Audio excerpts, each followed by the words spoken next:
What's up, everybody? It is Pete the Hybrid Guy, and we are back with another fantastic episode on another Prius problem, of all things. Crazy. So I'm sitting here in a 2014 Toyota Prius, and it does not start. In fact, it says press brake to start, but it won't do that. So we're going to go through, figure out why this thing won't start, and then give you some real expert advice and tips on how to get this thing solved. So if you encounter a problem like this, you know what to do. So stay tuned and let's get started.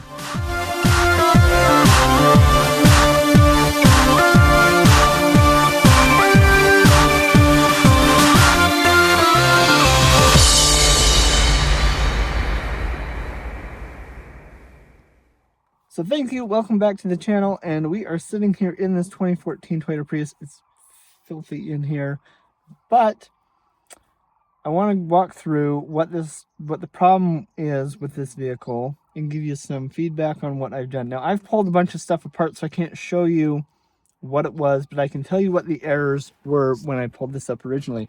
Now, on the dash here, this thing right there, boink, okay, what it was saying is it said, press brake to start engine. The problem with that is when you did that, this little button right here, boink, boink, the park button would not light up. Without seeing a signal to the park button, we can't hit the button. Sorry about that. We can't hit the button start, right? Power to ready the vehicle on.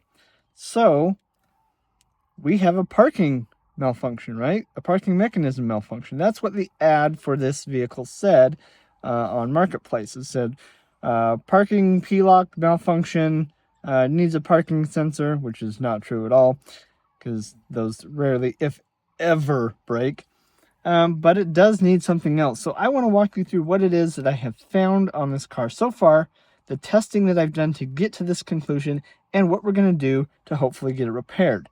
So let's take a walk to the engine bay and let me show you what we've got going on here and show you with my tool and the tool that you should have in your toolbox if you're going to do anything on a hybrid of what you need to do next and what you should be looking for. Now, hopefully the wind will cooperate with me and we won't have a whole bunch of malarkey wind noise that we got to deal with here. So I'll stand close to the recording device and show you with fingers and with leads and stuff what I did to come to the conclusion of what's going on here. Now, this is our engine bay junction block. Okay, this is where all the power, see this big power wire right here, feeds into this junction block. This comes from our 12-volt source, and then it powers everything in here, which then also, this junction block, see that little screw right there, sends power via that little deal right here down into the internal fuse panel inside the car. I figured that out by having to figure that out, and that doesn't sound very helpful, but let me explain. See, when I got this car, it would power on because I was getting some power through this main cable here to power some of the things on in this fuse box here. Well, what happened was we had a bunch of fuses blown in this fuse box. Now, this car was a salvage title, reconstructed title, if you will. And so it had a bunch of blown fuses because this hood that is on the car now was not on there, so dirt and crap and all sorts of things got in here. And so when this car went to power on, it blew fuses. So I replaced a whole bunch of fuses. I got somewhere, but I still had a P-lock malfunction. Well, why the heck do I have a P-lock malfunction? Well, that is because this junction block sends power to the internal junction block, which then powers on other computers inside the car, and it tells the little power button that's on the park button to turn on. Now, if that park button turns on, guess what else happens? Oh my goodness, the car knows that the brake is being pressed as well, because there's a brake light switch that also gets powered on by that. And then the button light comes on, and then guess what? We can ready the car. Now, the car used to sit about a few hundred feet over there, and I didn't drag this over with a forklift. I drove it over here because what I ended up doing was this. Well, I did something here, but let me show you first what I did. Okay, so in here, This is the internal fuse box right here. Now, where this big white wire is hanging out, that right there is the power in from, this comes in from our engine bay junction block. It's in the engine, and then it puts power into here. So I was not getting power from the engine bay junction block to here. So what I did is I ran a 12 volt, a good 12 volt source right there, and that powered the car on completely, allowed me to ready the car on, because my button light came on over there, and I was able to move the vehicle. Perfect, it's fixed, right? No, we can't just run a strange, unknown power wire over to this without figuring it out. So really, where is the problem? Well, ladies and gentlemen, that is where this tool comes in. Now, this tool here is what's called a digital multimeter or a digital voltometer, a DMM or a DVOM, whatever you want to call it. It goes by the same name. And this happens to be one of the best tools you can ever own. And I own this specific brand for a reason. This is a Fluke 885 automotive multimeter, which you can use for multiple applications. You can also use this on high voltage, because guess what? It has these little shields that make these, what is it, Cat 3 or Cat 6, Cat something compatible. Oh, right there. Yeah, Cat 3, 1000 volts. Sorry, it's maybe Cat 3, 1000 volts, right? So I can use this meter on high voltage, but we're dealing with a low voltage system. So let me tell you how I figured out that we were not getting power into that junction box. Well, if I know that I'm getting power coming in via this big white wire here, then I should be able to know that each one of those fuses along there should get power. So with a DMM, what I can do is I can do what's called a continuity test. And what we do is we set this to ohms, and then I have it set to beep. And what this will do is it will tell us if we have a clean connection between one point and another, which means that we should have power going out if power is going in. So if we don't have power going out, then we have a problem inside that junction box. And here's how I know that. Power goes in right here, okay, on this little, this is where this guy would go. Power comes out right here. Nothing, there's nothing there. But if I touch some of these other spots in here, I know that I have some connection through there. Now, how do we verify this? How do we know that that junction box is or is not good? Well, I have a solution for you. Hang tight.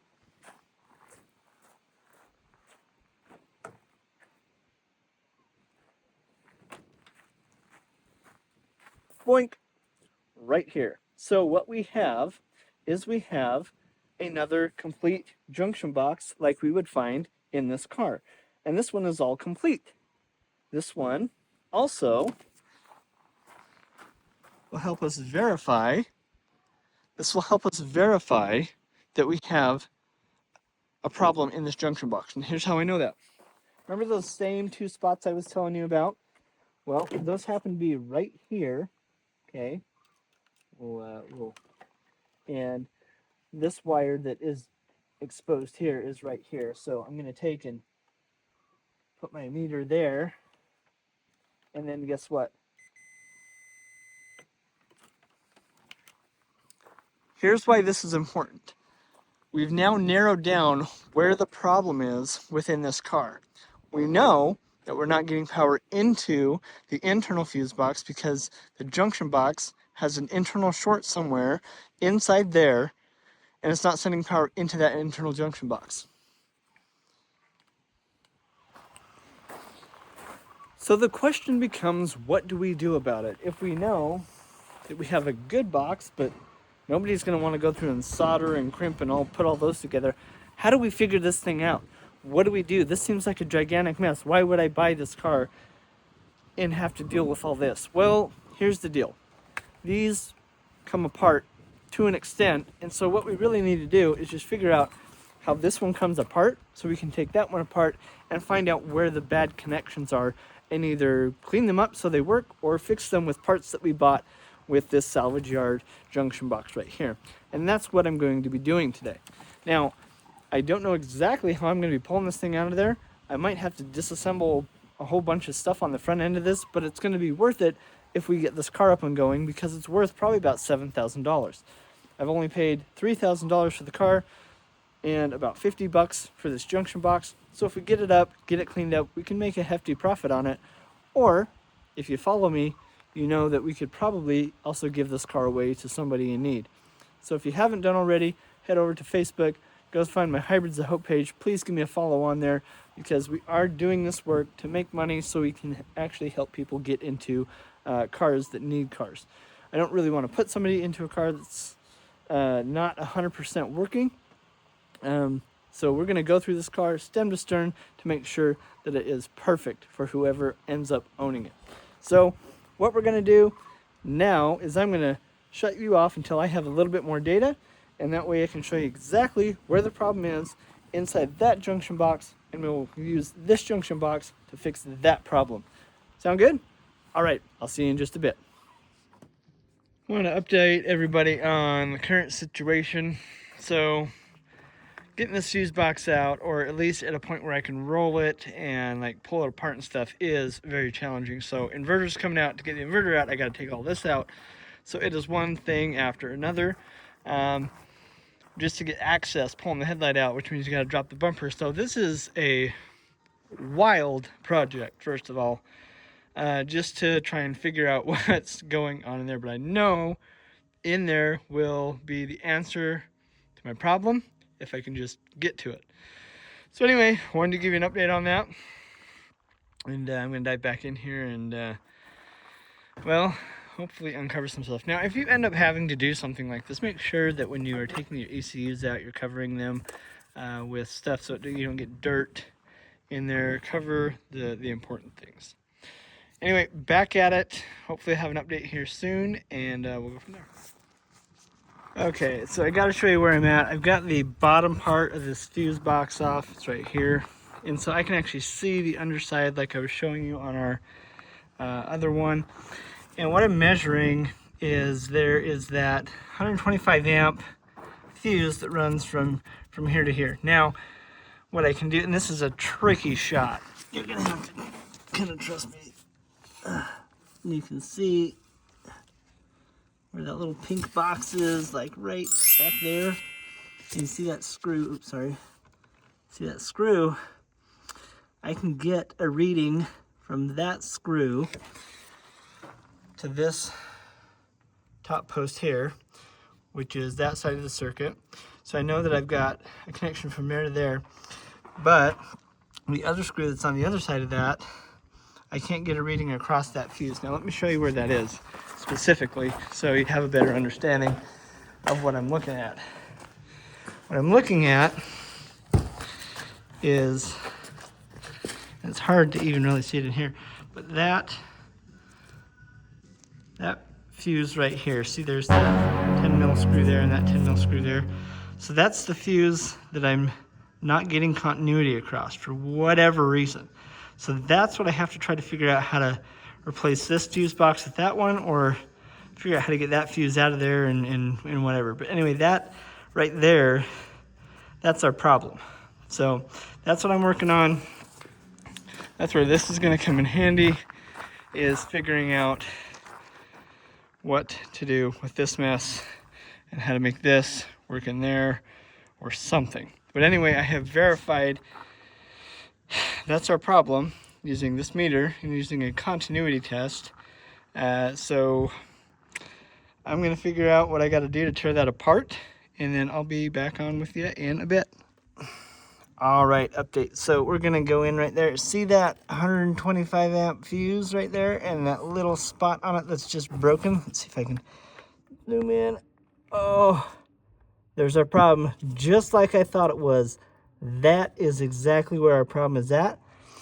Now, this is what proper meter testing can do for you. If you take the time, you can solve these problems and you can figure out what it is that you need to replace. Now, I know exactly what I need to do here. I know exactly what I got to do here. So I'm going to get some of this stuff swapped over, and we're going to see if we can't power this Prius on today, because that would be super rad.